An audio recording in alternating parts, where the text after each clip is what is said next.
What a joy it was to sit and interview Carlos Toro and hear about his life and journey from trauma to spirituality, creativity, and self-acceptance. Carlos grew up in Mayaguez, Puerto Rico, to a traditional Hispanic family. Life was challenging in Puerto Rico, both personally and professionally, and he soon realized that after graduation there were no good-paying jobs on the island. Carlos decided to come to the U.S. mainland, first to South Florida, where his sisters lived, then to Springfield, Massachusetts, where finding work proved difficult. After a period of cleaning rest stop bathrooms on the Massachusetts Turnpike, Carlos finally found a job in his field, working as an accountant in a bank. Carlos realized, though, that he was far from fulfilled and yearned to live in his creativity. He longed to work full-time immersed in an artistic life. All my life, I did want to be an actor, an entertainer, a singer. I can act, I can entertain, but don't put me to sing, because I didn't get that good luck for that. And I love fashion. To me, making clothes, making everything pretty is what I all about. Then, after 5 years in Massachusetts, I decided to go to college for fashion. I was trying to go to New York, but I couldn't afford it because they have lottery dorms that if your number doesn't get in, where are you going to sleep? In Central Park?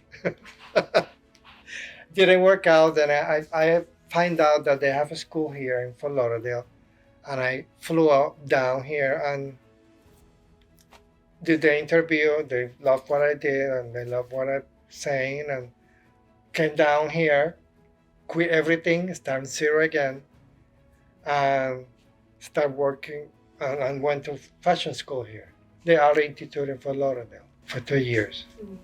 After Carlos completed his studies at the Art Institute, he became an assistant to a fashion designer, learning the practical aspects of running a business. He then worked as a manager at a women's clothing manufacturing company, overseeing patterns and other aspects of construction. At the same time, Carlos worked from home, designing and creating gowns and clothing for personal clients.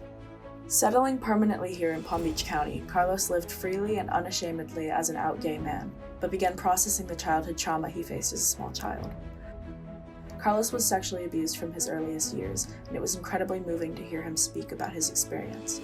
I'm honored that he shared with me his story and how he processed that trauma and emerged into a positive light. Well, my story is kind of difficult, and I want to say because it helped me a lot understand it.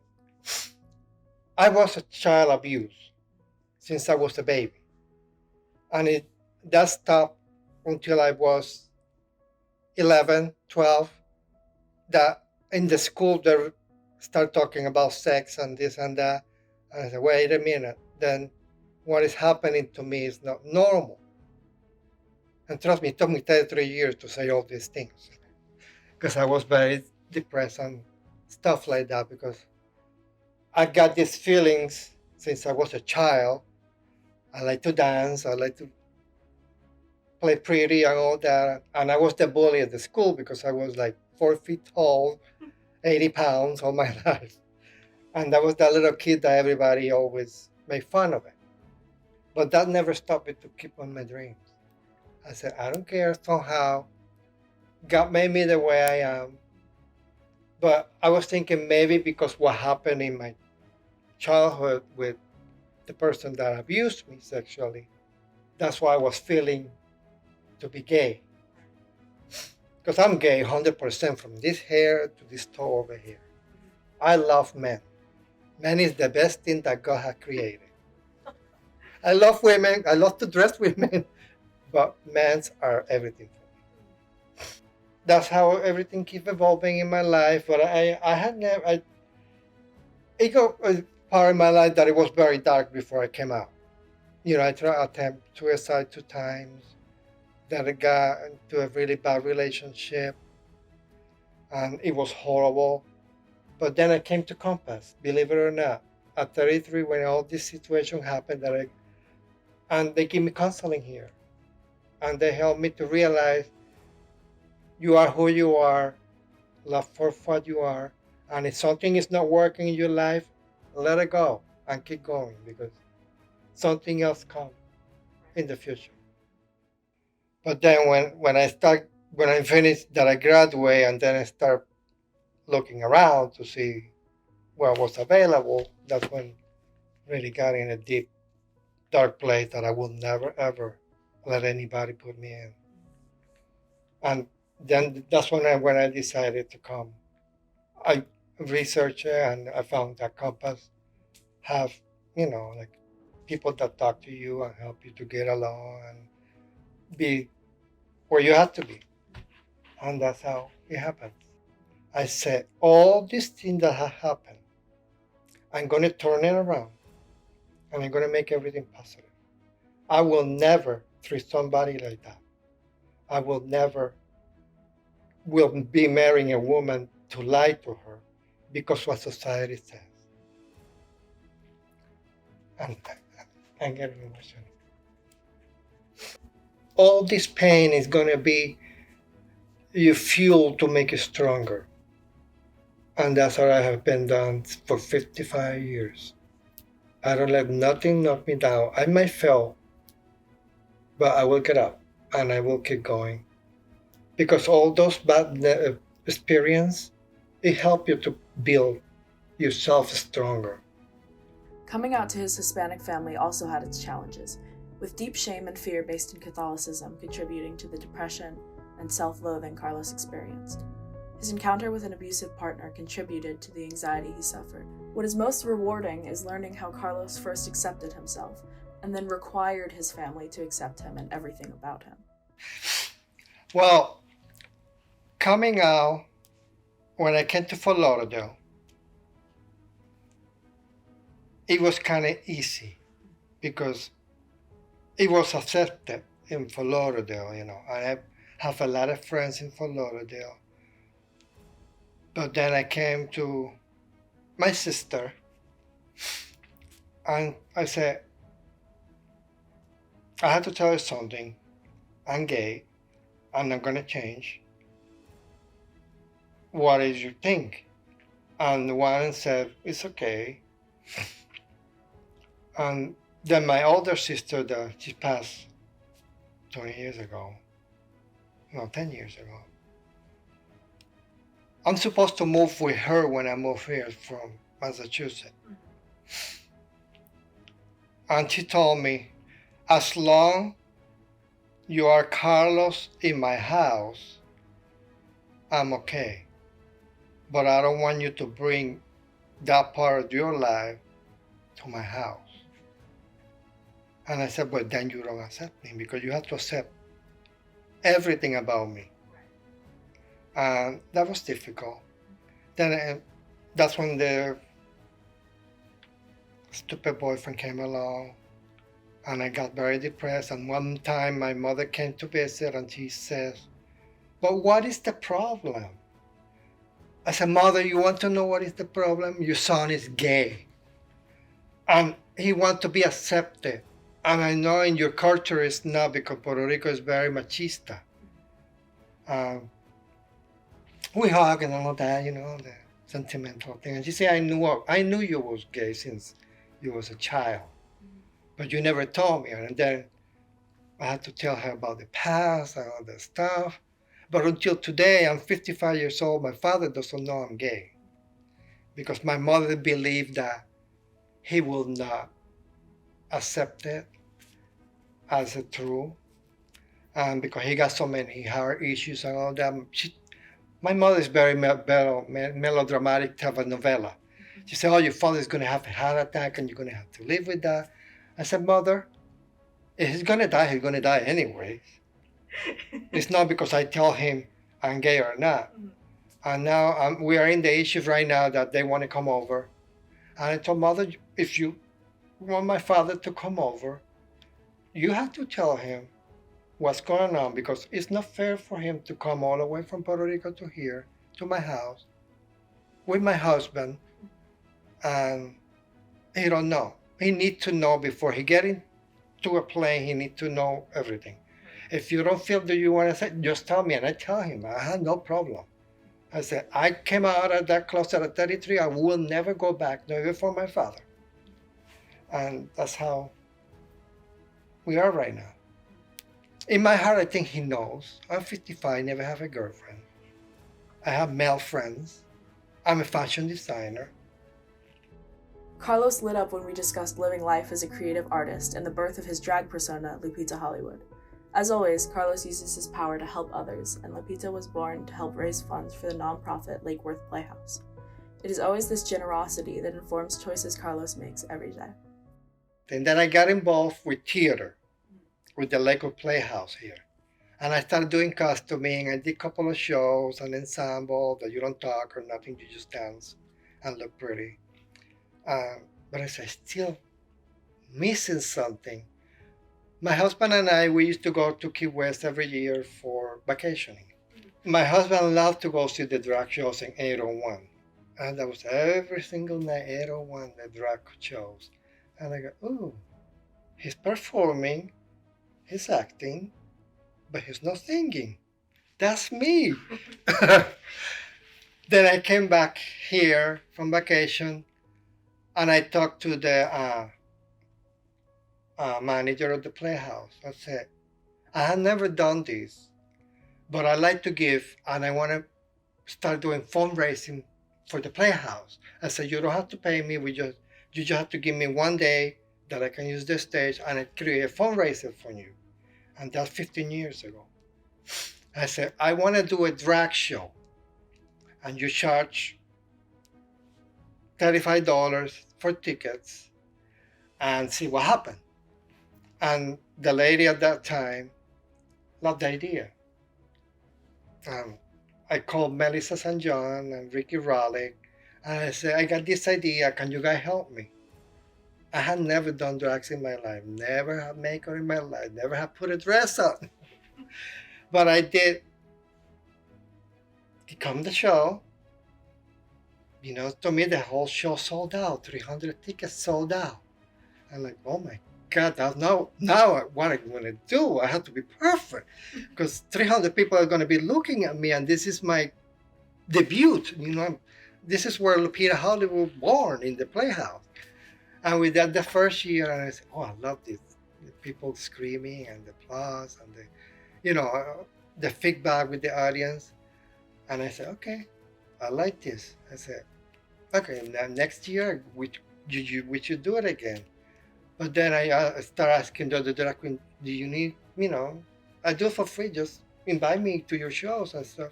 And that's how everything keeps evolving. But Lupita's more for helping and fundraising, make a difference, not just look pretty and make nice dresses. And to me, Lupita is my giving to the community. Okay, I'm here, I want to make a difference, I want to help, but I don't know how to do it as Carlos. And then I let her do kind of the dirty work that she loves to do. Because you give me a pair of heels and a dress, and Lupita do anything you want, honey. She do fundraisers, she whatever. And it's amazing how I had these two personalities, but they all merge very nicely. Our discussion about Carlos and Lupita led to a dialogue about the trans and non-binary communities, and about the misunderstanding and lack of acknowledgement to the community by so many. Carlos is a strong ally for everyone under the rainbow, and knows that it takes compassion and understanding to recognize and fully support everyone for who they are. To me, I'm getting to understand more about the pronouns and stuff like that. I really start to understand the transgender people. Like, I never had that feeling that in my head that I'm a man, but I see myself as a woman, and that never have crossed my mind.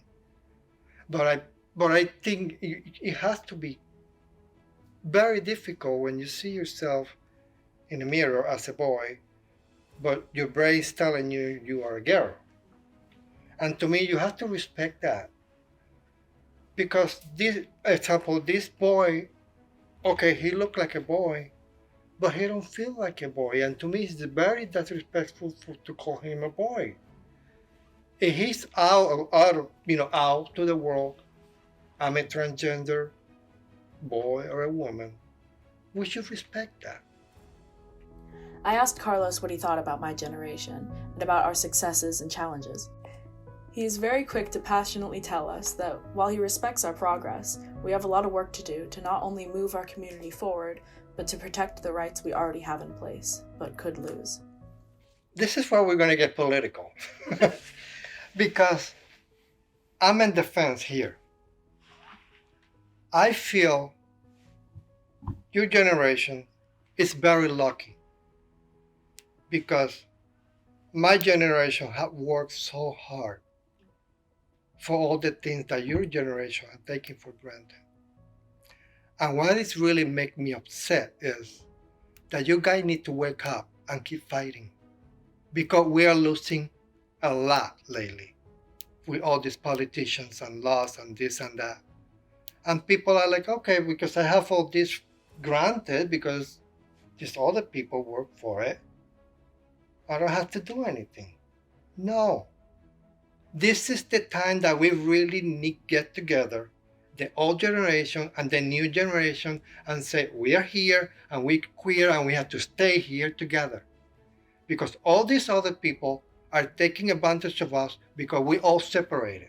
The queers are here, the new generation is here, the old generation is here, the binaries are here, the transgenders are over here. No. Somehow, we have to create a movement that we all get together and be one thing together, one union, no matter who you are. Because that's the only way we're going to be able to have the same right that everybody else has. Because sleeping, what we've been doing, well, somebody else is going to do it. Oh, no, no. Young people and old people need to get together and be one and learn from each other and tell all these other people that want to destroy us, you are not going to because we're united and we're going to take you over. I couldn't agree more with Carlos's passionate call to unite and fight those who do everything in their power to strip us of our rights and diminish our dignity. We must work together, overcome our fears, work through our complacency, and step out of our safe hiding places to effect change. Compass gives all of us a safe space to find acceptance within and learn to use our voices in solidarity, and Carlos himself found a lifeline here. If I would have a place like Compass when I was in my teens, maybe I would have come out earlier because I would have accepted myself earlier. But it took me to come to Compass at 33 to the person tell me you have to love yourself for who you are. You are image of God and this is who you are. Take the whole thing that you are. And that's how I've always been so appreciative to Compass. And anytime that Compass asked me for something, I had to say yes. Because Compass had changed my life. It took me from this horrendous place with this bad boyfriend and changed it around to me that it made me feel proud of myself. That they helped me achieve things that I need to achieve as a person and learn how to take out the garbage in your life that is very hard sometimes and keep going in life because life is too short and you have to do the best you can every single day. My philosophy right now is I live every day like it's going to be the last day of my life because you never know. Look at what happened to poor Regine. Suddenly gone. And that's what I'm trying to do every single day when I get up. God made me make a difference in this world. If this is my last day, I want to go with a bang. Carlos, thank you for the joy you've brought to our community, and we are honored to share in your optimistic spirit and strong, confident presence. From a childhood of trauma to a life of self-acceptance, spiritual guidance, and passionate creativity, you are a positive being that draws everyone to your light, including your husband, Michael. We met as friends. We fell in love 19 years ago. He divorced. We got together 19 years ago. I'm the happiest man. We just met. Sorry.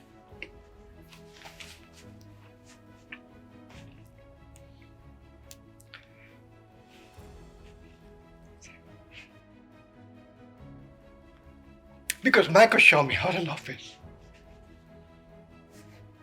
In 19 years, we have never fought yet. We love each other, we take each other for what we are, and we don't try to change each other. And I would like people to know that queer people can be happy too, as long as you want to give and take in the relationship and respect your husband or your wife, and love your husband and your wife at the same way that you love yourself. I will not see myself without that man outside, because he complete me. Carlos is a whole thing, but he always did miss that little part, and that's called Michael. He complete me, and the day that I die or he die, it's gonna be hard, because we are made for each other, and that's all I have to say.